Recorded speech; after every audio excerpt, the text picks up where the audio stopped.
수요 묵상 말씀, 오늘은 4월 8일 26년입니다. 함께 기도하시겠습니다. 우리를 창조하시고 온 우주의 주관자 되시며 우리의 아버지 되시는 하나님, 지난 3일간도 하나님의 보호와 은혜 가운데 살게 하여 주심을 인하여 감사합니다. 예수님의 부활을 통해 죽음과 실패와 절망에서 우리 모두를 생명과 기쁨과 소망을 품으며 살아갈 수 있도록 인도하여 주심을 인하여 감사합니다. 부활의 신앙으로 날마다 살아가도록 우리 모두에게 은혜 부어주시기를 간절히 원합니다. 오늘 말씀을 통해 주님을 만나며 주님과 교제하는 복된 시간 될 수 있도록 인도하여 주시옵소서. 우리에게 역사하실 하나님을 찬양하며 예수님의 이름으로 기도합니다. 아멘. 오늘의 말씀은 요한일서 2장 7절부터 17절까지의 말씀을 새번역 말씀으로 함께 읽겠습니다. 사랑하는 여러분, 내가 여러분에게서 써보내는 것은 새 계명이 아니라 여러분이 처음부터 가진 옛 계명입니다. 그 옛 계명은 여러분이 들은 그 말씀입니다. 나는 다시 여러분에게 새 계명을 써보냅니다. 이 새 계명은 하나님께도 참되고 여러분에게도 참됩니다. 어둠이 지나가고 참 빛이 벌써 비추고 있기 때문입니다. 빛 가운데 있다고 말하면서 자기 형제자매를 미워하는 사람은 아직도 어둠 속에 있습니다. 자기 형제자매를 사랑하는 사람은 빛 가운데 머물러 있으니 그 사람 앞에는 올무가 없습니다. 자기 형제자매를 미워하는 사람은 어둠 속에 있고 어둠 속을 걷고 있으니 자기가 어디로 가는지를 알지 못합니다. 어둠이 그의 눈을 가렸기 때문입니다. 자녀된 이 여러분, 내가 여러분에게 이 글을 쓰는 까닭은 그의 이름으로 여러분의 죄가 용서함을 받았기 때문입니다.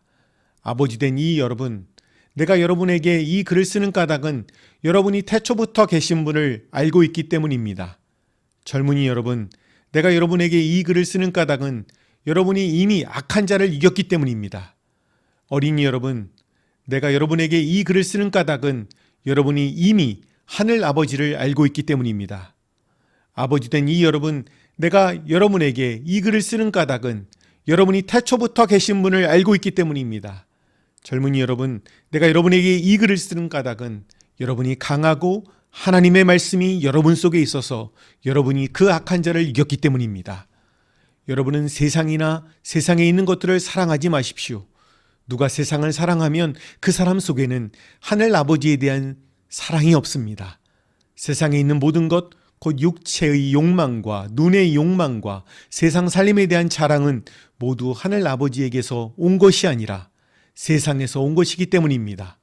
이 세상도 사라지고 이 세상의 욕망도 사라지지만 하나님의 뜻을 행하는 사람은 영원히 남습니다. 아멘. 어떻게 하면 우리가 하나님을 사랑할 수 있을까요? 어떻게 하면 우리가 형제자매를 사랑할 수 있을까요? 먼저 우리는 항상 하나님을 바라보아야 합니다. 하나님이 우리와 함께 하심을 믿고 계속 하나님을 바라보는 중에 하나님은 우리가 하나님을 더욱더 사랑하게 되고 우리가 이웃을 사랑하게 하십니다. 하나님을 사랑할 때 비로소 우리가 우리의 형제 자매를 사랑하게 되지요. 또한 하나님의 사랑 안에서 우리 모두가 성장하게 됩니다.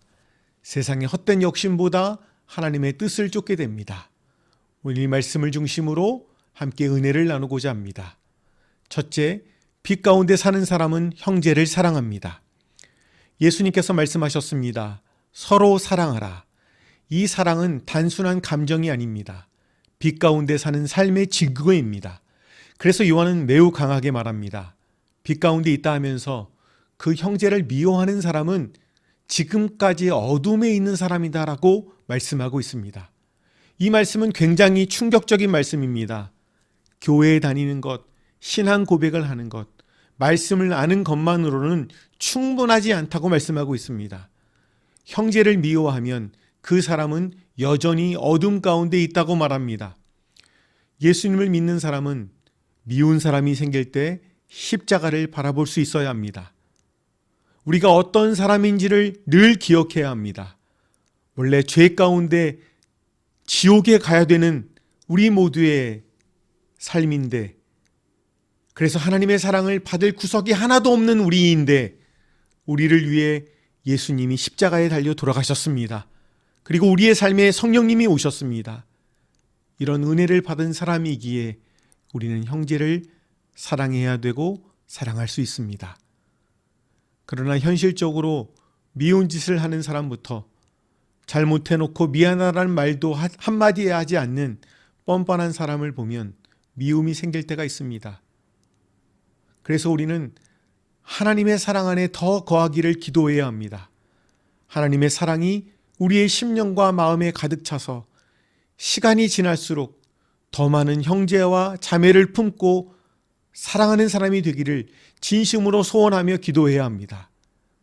우리의 그 소원을 주님께서 아시고 사람을 미워하고 사람과의 관계를 끊고 마음의 쓴뿌리를 품고 사는 우리의 마음을 치유하시고 우리가 형제자매를 사랑하도록 인도하실 것입니다. 둘째, 우리의 신앙은 성장의 과정 안에 있습니다. 12절부터는 분위기가 바뀝니다. 요한은 갑자기 몇 가지의 부류를 말씀하고 있죠. 자녀들아, 아비들아, 청년들아.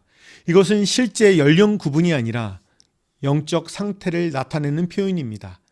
자녀는 죄사함을 받은 사람들, 아비는 하나님을 깊이 아는 사람들, 청년은 싸우고 이기는 사람들. 요한은 이들에게 공통적으로 말합니다. 너희가 이미 하나님 안에 있다. 이 부분은 굉장히 중요하지요. 요한은 먼저 명령하기 전에 우리의 정체성을 확인시켜 줍니다.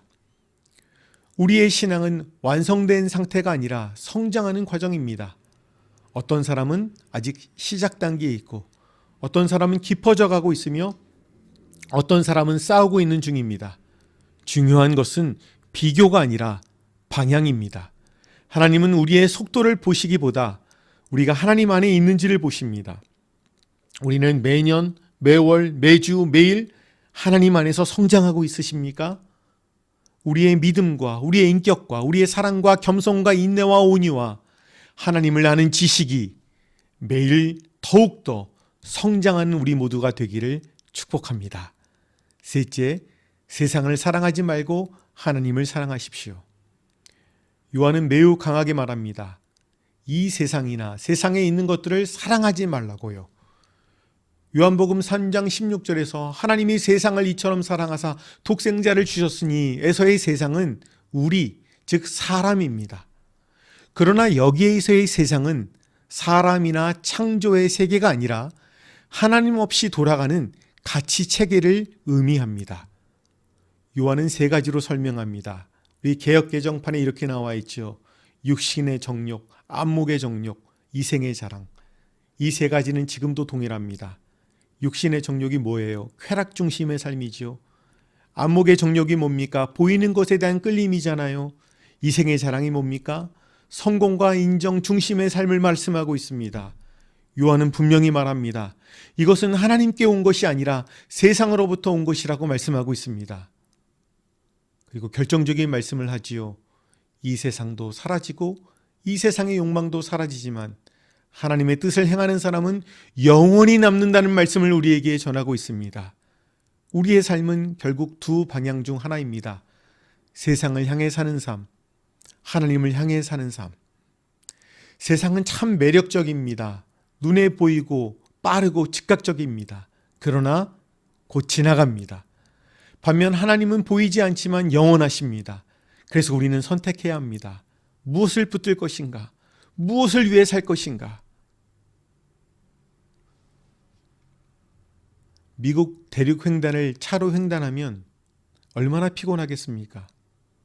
그러나 한 여인과 사랑에 빠지면 그 피곤을 잊은 채 다시 운전대를 잡을 수 있습니다. 누구 얘기인 것 같습니까, 여러분? 오래전 제 결혼 이야기입니다. 이것은 우리에게 무엇을 말씀하고 있습니까? 우리가 하나님과 사랑에 빠지면 하나님을 더 사랑하고 육신의 정욕과 안목의 정욕과 이생의 자랑에 빠지지 않는다는 것을 우리에게 말씀하고 있습니다. 그래서 우리는 이렇게 기도해야 합니다. 주님과 깊은 사랑에 빠져서 지나가는 것이 아니라 영원한 것을 붙들게 하여 주시옵소서. 그러나 이 세상을 떠나 산속에만 살아가는 것이 아니라 이 세상이 하나님의 뜻을 이루는 우리의 사명제임을 알고 매일 부름받은 자로 살아가야 하는 우리의 삶인 것을 잊지 말게 하여 주시옵소서. 우리는 이런 기도와 이런 마음의 소원을 가지고 매일매일을 살아가야 될 줄 믿습니다. 오늘 말씀은 매우 분명한 세 가지를 우리에게 가르쳐주고 있습니다. 빛 가운데 사는 사람은 형제를 사랑합니다. 우리의 신앙은 성장의 과정 가운데 있습니다. 세상을 사랑하지 말고 하나님을 사랑해야 합니다. 이 세 가지는 요한일서의 핵심이지요. 신앙은 결국 방향입니다. 사랑의 방향, 성장의 방향, 하나님을 향한 방향. 오늘 이 말씀 앞에서 우리가 이렇게 소원하며 기도하기를 원합니다. 주님, 빛 가운데 살게 하여 주시고 사랑으로 살게 하시며 영원한 것을 붙들고 살게 하여 주시옵소서. 함께 기도하시겠습니다. 사랑의 하나님 아버지, 말씀으로 우리의 삶을 비추어 주시니 감사합니다. 형제를 사랑하는 마음을 우리에게 허락하여 주시고 세상의 유혹보다 하나님을 더 사랑하는 우리 모두 되도록 인도하여 주시옵소서. 우리의 신앙이 멈추지 않고 계속 성장하게 하여 주시며 지나가는 것이 아니라 영원한 것을 붙드는 삶을 살게 하여 주시옵소서.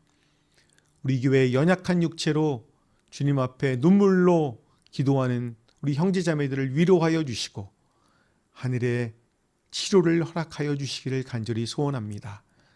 나머지 3일간도 성령 충만하여 주님과의 교제가 풍성한 삶 되게 하여 주시옵소서. 예수 그리스도의 이름으로 기도합니다. 아멘.